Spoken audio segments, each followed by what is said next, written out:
Olá pessoal, bem-vindos de volta. Para quem não me conhece, eu sou o professor Paulo Silva do campus IFAL Murici. Hoje a gente vai dar continuidade a modelos atômicos. Na verdade, modelos atômicos a gente já terminou os modelos, mas esses assuntos decorrem dos modelos atômicos, como distribuição eletrônica, identificação e semelhança de átomos. Mas como decorre desse assunto, eu vou incluir aqui para a gente, tá bom? A gente está pausadamente nesse assunto, justamente por causa do ensino remoto, vocês já estão cansados de saber, beleza? Vamos lá. Resumindo como a gente viu essa parada, para a gente não se complicar, vamos ver como é que ficou o átomo que a gente estudou, certo? Primeiramente você sabe que tem essa estrutura, e essa estrutura que eu trouxe para explicar é o átomo de Bohr, certo? E aí no núcleo vai ter duas partículas, uma vai ser positiva, que é os prótons, e a outra vai ser neutra, que o nome já está dizendo que é os nêutrons, tá certo? Isso no núcleo, mas na eletrosfera, onde ficam os elétrons, né, que é carga negativa. Veja que os prótons, cargas positivas, e os elétrons negativas, um né, neutraliza o outro, e os nêutrons é neutro, carga zero, beleza? Se liga que na eletrosfera também vai ter as camadas, e a última camada é chamada de camada de valência, tá aqui ó, camada de valência. A gente vai logo de antemão falar para vocês que tem uma chamada regra do octeto, que a gente vai estudar melhor em ligações. Tá? Mas a regra do octeto diz o seguinte: um átomo para se estabilizar, a natureza, pessoal, sempre está buscando o melhor caminho para se estabilizar, o caminho de menor energia. E menor energia para os átomos, se observou que os átomos procuram a estabilidade através de 2 elétrons na primeira camada, ou se ele tiver mais camadas, ele vai procurar ficar com configuração de 8 elétrons. Ele vai perder ou ganhar elétrons para tentar ficar com 8 e se estabilizar, beleza? Isso é só um conhecimento que vocês têm que ter para entender um pouquinho esse assunto, mas a gente vai focar mais isso em ligações químicas. Decorrente do assunto, né, a identificação dos átomos, como é que eu faço essa identificação dos átomos? É a partir do número atômico. O número atômico nada mais é que o número de prótons, tá certo, galera? Então, um átomo que tem 6 números de próton vai ser sempre carbono. Se ele pode ter diferentes números de massa, diferentes números de elétrons, tá? Mas se ele tiver 6 prótons, ele vai ter um número atômico X e vai ser sempre aquele elemento. Se mudar o número atômico, ele vira outro elemento, tá certo? Então se liga aí. Número atômico, desculpa, é representado pela letra Z e ele se representa o número de prótons que está lá no núcleo, certo? E o número de massa é a soma do número de prótons e a soma do número de nêutrons existentes nesses átomos, beleza? Eita, professor, complicou nada. Veja a fórmula em matemática. O número de massa representado por A, tá certo? É igual ao número de prótons mais o número de nêutrons, somente. Você lembra que Rutherford fez aquele experimento da folha de ouro e disse que a maior massa, né, quase 100% da massa do átomo está no núcleo, porque as partículas alfa batiam e voltavam, né, e quando ela passava pela eletrosfera, passava direto. Então ele falou isso. Então a massa ali é prótons e nêutrons, a massa do átomo, tá? Beleza? Então, como eu já tinha definido antes, que elemento químico, todo aquele que tem o mesmo número de prótons, é um conjunto de átomos que tem o mesmo número atômico, certo? Número atômico, mesmo número de prótons. Eu estou repetindo isso porque a gente tem que associar isso. Número atômico representado pela letra Z, tá? Representado pela letra Z. Massa representado pela letra A. E o número atômico é o número de prótons, beleza? Vamos lá. A gente representa, às vezes, por símbolos. Aqui, ó. Está vendo aqui um X? O X é o símbolo do elemento, o carbono é C, o oxigênio é O, o nitrogênio é N, o ouro é AU, né? A prata é AG, e aí vai vários. Vocês vão começar a decorar esses símbolos aí dos elementos pela tabela periódica, vocês vão ver isso. Mas aqui a gente representa na parte de cima o A. Quem é o A? É a massa, aqui ó, a massa. E embaixo a gente coloca o Z. Quem é o Z? O número de prótons, é o número atômico, tá certo? A gente pode encontrar dessa maneira aqui também, mas eu prefiro essa, por quê? Aqui, desse lado direito, aqui geralmente a gente coloca a carga. A gente vai ver o que é isso no próximo slide, tá bom? Porque a gente coloca a carga. Eu prefiro dessa maneira aqui. Mas a partir desse símbolo a gente já começa a identificar várias características dos elementos. Por exemplo, no oxigênio aqui. Eu sei que 16, aqui ó, tá aqui o A, é a massa. Ele tem uma massa de 16 e tem 8 prótons. Número atômico 8, beleza? A partir daí, gente, eu consigo achar um número de nêutrons, não consigo? Por essa fórmula aqui, ó. Se eu tenho 8, desse aqui é massa 16, aqui eu tenho 8, logicamente o número de nêutrons eu vou ter 8. Então, a massa é 16, o número atômico é 8, o nêutron é 8. E elétron é 8. Ah, professor, como é que o senhor descobriu o elétron aí, sendo 8? Você lembra que eu disse que um neutraliza o outro? Se eu não tenho nenhuma carga aqui nessa posição aqui, ó, pessoal, se ele ganhasse elétrons, ele seria negativo. Se ele perdesse, ele seria positivo.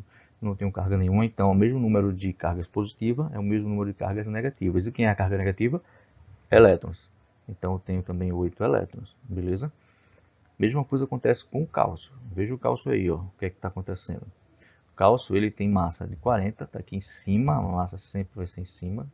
Embaixo aqui o número atômico, 20. Então, nêutron eu vou ter 20. É isso? 40 menos 20, 20. E eu vou ter 20 também elétrons.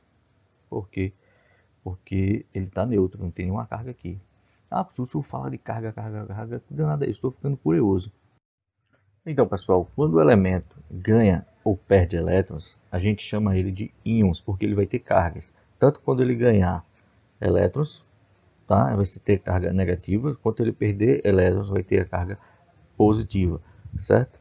Então, nesse exemplo aqui, no caso do cloro, certo?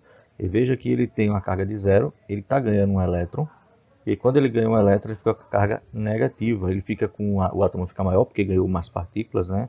E aí a gente vai ver isso melhor em tabelas periódicas, em propriedades periódicas, e ele vai ficar com a carga negativa, e a gente chama esse elemento, né, de carga negativa de ânion, tá aqui, ó, ânion, beleza? Já quando ele perde elétrons, ele vai ficar com a carga positiva. Por quê? Porque quando eles estão neutros, tá? A mesma carga positiva e carga negativa, eles são iguais. Quando ele perde elétrons, ele vai ficar com mais cargas positivas do que negativas, aí ele vai ficar positivo. Perdendo partícula, ele vai ficar menor. A gente vai explicar isso melhor mais adiante, tá bom? Agora, note que a gente está se tratando somente de elétrons estão na eletrosfera. A gente só está mexendo com a eletrosfera do átomo. A gente não mexe com o núcleo, tá bem? Se liga aí que a gente vai mexer com o núcleo mais para frente aí em reações nucleares, mas é reações que acontecem com muita energia e não acontecem naturalmente na natureza, tá bom?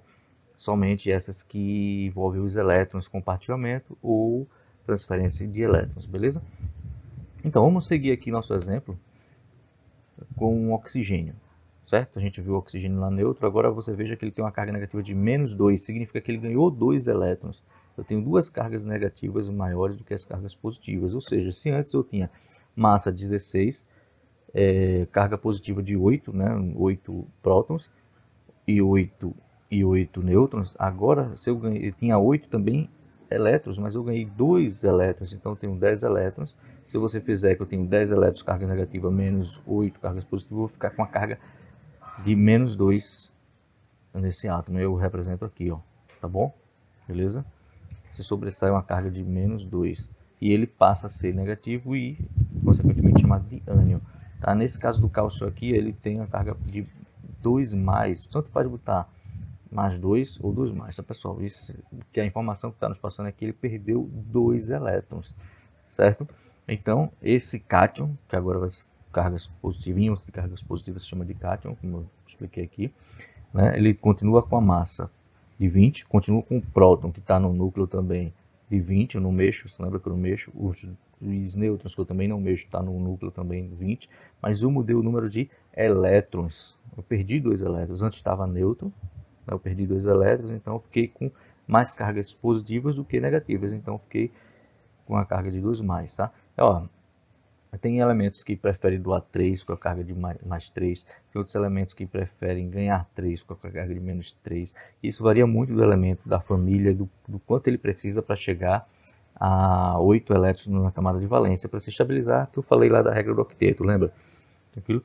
A gente vai focar mais isso na regra do octeto mais para frente, mas de antemão é necessário para você entender essa parte aqui. Beleza, pessoal? Então, a partir dessas semelhanças, dessas propriedades que a gente já cansou aí de ver, né, dos átomos, a gente pode classificar eles em isótopos, isóbaros e isótonos. Eita bexiga, professor, que nome estranho, isótopos, isóbaros e isótonos. Isótopos, tá vendo o pezinho aqui? Lembra de prótons, pessoal, são elementos que têm o mesmo número de prótons, certo? o mesmo número de prótons. Por exemplo, você lembra que eu disse que se tiver o mesmo número de prótons, ele vai ser o mesmo elemento. Por exemplo, carbono, carbono, carbono. Tem todos número atômico 6. Então eles vão ser isótopos, eles têm o mesmo número de prótons, né? Eles só diferem no número de massa. Aqui, ó, 12, 13, 14. Mesma coisa acontece com o oxigênio. Eles têm 8 de prótons, tá? De número atômico, e diferentes massas, tá certo? Então eles são isótopos. Lembra de isótopos? P de prótons, tá? Mesmo número de prótons. Já isóbaros, lembra que a gente representa a massa por A? Olha aí o Azinho aqui, ó, isóbaros. Isótopos, P, para lembrar, isóbaros. O Azinho aí, ó, de massa, certo? Ele tem o mesmo número de massa. Pode ser elementos diferentes, mas aqui, ó, no caso do potássio e do cálcio, ele tem o mesmo número de massa. São elementos diferentes porque um é 19 e o outro é 20. Tá vendo? Mudou um próton aqui, ele já muda o elemento, já é outro. Mas ele tem o mesmo número de massa, então eles são isóbaros, assim como esses dois elementos aqui que a gente vai descobrir depois, tá? Qual é? Não vou dizer não. 42 e 42, tá certo? Beleza? Tranquilo, pessoal? Dá para enxergar tranquilo aí, não é isso? Eita, professor, vamos seguir a lógica dica que o senhor deu ali. Isótopos, P, próton. Isóbaros, a gente apresenta a massa por A, dá para lembrar que é o mesmo número de massa. Então, isótonos, N, nêutron. Muito bem, vocês são demais, são inteligentes demais. São elementos, tá? São conjuntos de átomos que têm o mesmo número de nêutrons. É isso mesmo, galera. Muito bem. Então, como é que a gente calcula isso aí? Pela formulazinha, né, que a gente já está acostumado aqui, ó, A, número de massa é igual ao número de prótons mais número de nêutrons, é isso? A gente vai arrumar ela, que a gente quer descobrir o número de nêutrons, então massa é menos número atômico. Vamos pegar esses exemplos aí, ó. A gente sabe que 37 é massa, 17 é prótons, né, número atômico. Faz essa subtração aí, obtém N igual a 20, mesma coisa para o cálcio aí, N igual a 20, então mesma quantidade de nêutrons, então são isótonos, beleza? Isótopos, mesmo número de prótons, isóbaros, mesmo número de massa, e isótonos, mesmo número de nêutrons. Existe também os isoeletrônicos, que é o mesmo número de elétrons, tá? Mas aí fica simples agora, depois que vocês... Isoeletrônicos, elétrons, fica muito fácil. Se você encontrar um conjunto de átomos com o mesmo número de elétrons, são isoeletrônicos, beleza? Vamos pegar outro exemplo aqui, para vocês fazerem. Se vocês não entenderam, só é clicar nessa interrogação aí, que vai aparecer aí no vídeo o resultado, assim como esse resultado aí para vocês também, do titânio e do cálcio, do titânio e do potássio, beleza? Então clica aí e vocês vão ver o resultado aí. Brincadeirinha, deixa de preguiça e vai fazer o cálculo.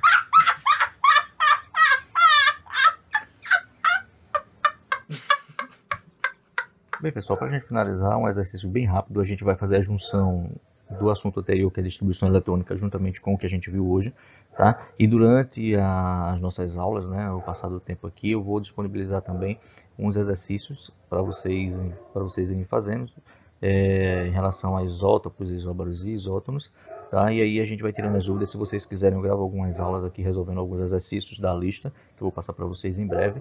E aí a gente vai tirando essas dúvidas assim, juntos, vou estar à disposição sempre, tá? Vamos lá? Vamos tentar fazer essa questão aí. Então, vamos lá. Qual é a distribuição eletrônica em subníveis, né, que é aquela de eletrônica de Pauli, para cada cátion? Você lembra que as cargas, ele já dá a dica aí, cargas positivas, em elementos com cargas positivas. No caso, Ca2+, beleza? 2+ significa que ele perdeu 2 elétrons. Então, o que é que acontece? 2 elétrons. O número atômico do cálcio é 20. Certo? Então, o que é que vai ficar aí? 20. Eu tenho 20, número atômico, Z é igual a 20.